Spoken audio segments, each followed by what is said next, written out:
Abiampu hukum talawan aparat pemerintah apabila awaknya icok tanah tanyong dengan hana kesepakatan bersama. Mendoa ba Allah. Na urang na aparat pemerintah berangkat tahu.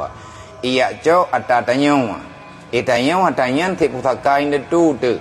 Icok hanai leke hanai pegah tapu diusai tanyong zalim.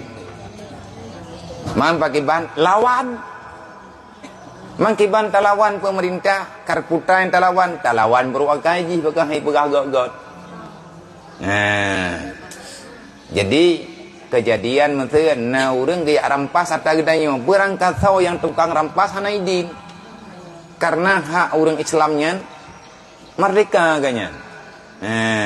Siapapun tidak boleh mengambil walaupun ada perintah siapapun tak boleh. Man masalah itanya orang kampung, itanya rakyat talung dengan pemerintah, orang kiamat tanggung keroi dengan Allah. Hukum dah cai. Hanya hijau karenanya milik pribadi, milik yang sah dalam agama. Hanya ganti rugi macam-macam tu. Bangkap apa je mana bangkap pemerintah je cok ju lampu-lampu jerat mah kau. Ini je. Habis